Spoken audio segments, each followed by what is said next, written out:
नाज़रीन अस्सलाम वालेकुम, आपकी खिदमत में एक नई वीडियो के साथ आपका मेजबान हाजिर है। नाज़रीन, आजकल मुस्लिम लीग नवाज का रहनुमा राजा रियाज, ये वो लोटा है जो पीटीआई को मुश्किल वक्त में छोड़कर इनकी गोद में आकर बैठ गया था। उसका सामना मेहरबानों से हो गया। नाज़रीन, इस प्रोग्राम में राजा रियाज ने अपनी पार्टी की चापलूसी करना शुरू कर दी, जिस पर मेहरबानों ने इसको हकीकी ऐना दिखाया। एक दफा वीडियो मुलाजा फरमाएं, फिर इस पर मुकम्मल तफसील आपके सामने रखते हैं।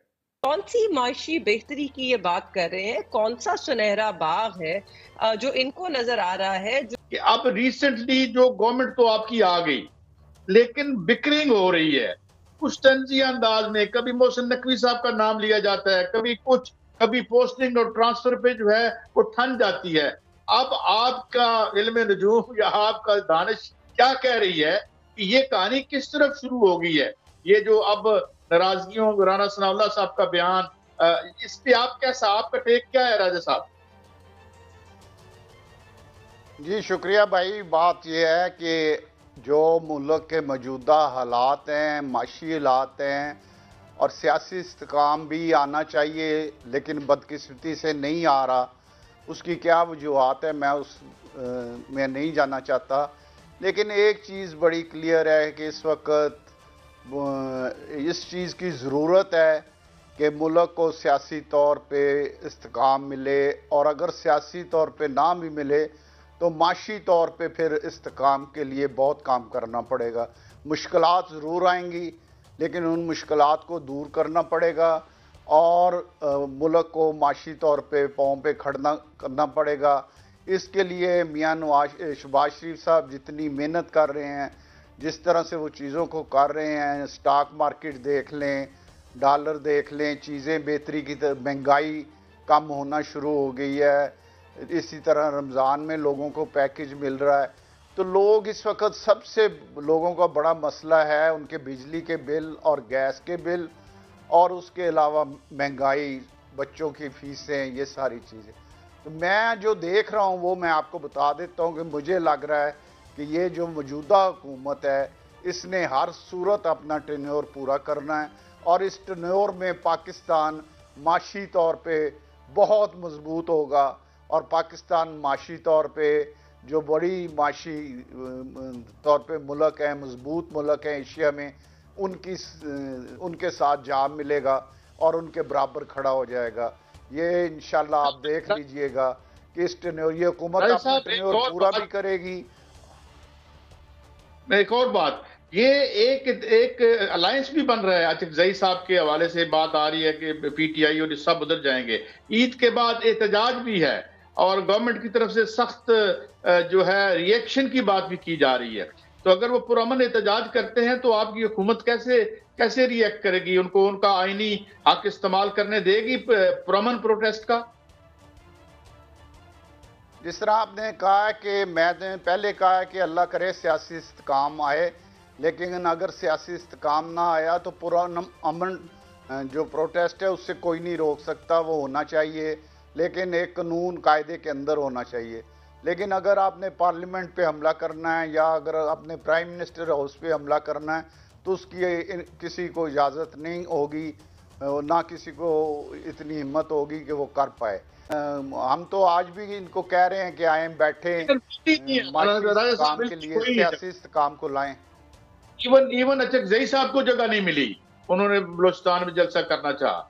तो ये तो आपकी हुकूमत को चाहिए कि, और आप भी अपना वो यानी जो बात कर रहे हैं इनको जलसे की, तो ये सिर्फ केपीके में जलसा कहता हूं कि जगह जो जगह हर शहर में है सियासी मुजाहरा करने के लिए, जुलूस करने के लिए, वो जगह मिलनी चाहिए। लेकिन वो उसके साथ साथ एक चीज को ज़हन में रखें कि वो मुजाहरे पुरअमन होने चाहिए। तो अगर ये पुरअमन मुजाहरे करते हैं और जो मखसूस जगह है उस जगह पे कलामी माफ साहब, हमने इतने हमने एहतजाज किए हैं।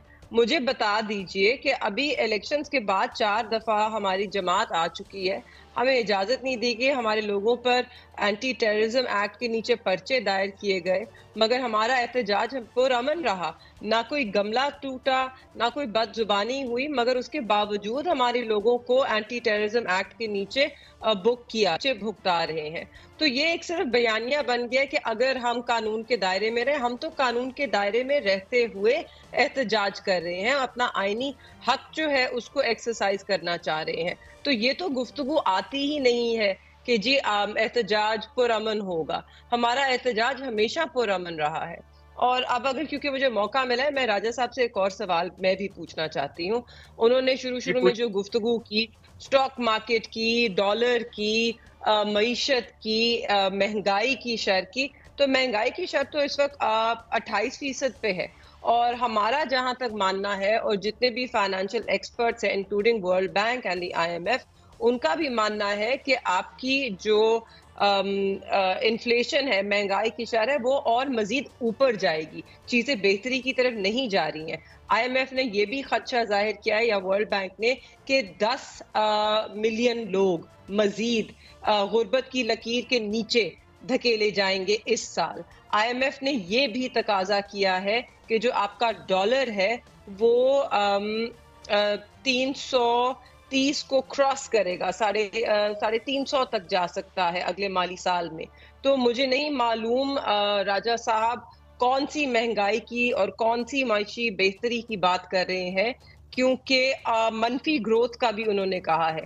पिछले साल भी मनफी ग्रोथ हुई, इन्होंने नहीं माना। अब जो रिजल्ट्स आए हैं उसमें यही दिख रहा है कि ग्रोथ मनफी थी आपकी इकोनॉमिक, और इस साल भी आपकी ग्रोथ नेगेटिव रहेगी। तो सनत वही है जो बंद है, एक्सपोर्ट्स वही हैं जो डिक्लाइन कर गए हैं। तो कौन सी माशी बेहतरी की ये बात कर रहे हैं? कौन सा सुनहरा बाग है जो इनको नजर आ रहा है, जो ना किसी फाइनेंशियल एक्सपर्ट को, ना किसी मईशत के एक्सपर्ट को नजर आता है, ना हमें नजर आता है, ना अवाम को नजर आ रहा है? बात ये है कि जावेद लतीफ साहब हों, राना सनाउल्लाह साहब हों, साद रफीक साहब भी शामिल नहीं हुए कैबिनेट में, हुकूमत के ऐसा नहीं बने, और बरमला अब खुल के जो है वावडा साहब की जो वो बने हैं, सेनेटर बने हैं, इस हवाले से तनकीद हो रही है, जो मोहतरम मोहसिन नकवी साहब के हवाले से। तो ये क्या है? आप हुकूमत में भी हैं और नाराज भी हैं, इसमें तो मुझे अपना टेक दें राजा साहब। मैं तो नाराज नहीं, पहले ये आपको बता दूं, आपको किसी ने गलत बताया कि मैं नाराज हूं। मैं तो बिल्कुल नाराज नहीं हूं। और मैं मियां शहबाज शरीफ साहब और मियां नवाज शरीफ साहब के साथ हूं। देखिए, मैं ये मोहतरमा ने जो बात की है, महंगाई की बात की है, महंगाई हमारे हलकों में, हमारे शहरों में रमज़ान में बहुत महंगाई होती थी, इस दफ़ा वो कंट्रोल रही है। जो स्टॉक मार्केट है वो पिछले सारे रिकॉर्ड तोड़ गए हैं, ये भी एक हकीकत है। डॉलर इस महीने में तकरीबन 1 रुपए के करीब सस्ता हुआ है। नाज़रीन, आपने वीडियो मुलाजा फरमाई है। नाज़रीन, राजा रियाज जितनी बातें कर रहा है कि अभी सब कुछ जो है वो कंट्रोल में है, महंगाई भी कंट्रोल है, ये तो अवाम को वाज़े पता है कि ये शख्स झूठ बोल रहा है। अब महंगाई जो है वो आसमानों को छू रही है, गरीब अवाम बेचारी महंगाई के नीचे पिस रही है। आप लोग अपनी अयाशियों में मगन है। आपको क्या है, महंगाई में लोग मर जाए, जिधर जाए खाक में जाए, आप तो सिर्फ अपनी अयाशियां करने आए थे, और आप जो चाहते थे इक्तदार के, आप भूखे थे, वो इक्तदार आपको मिल गया।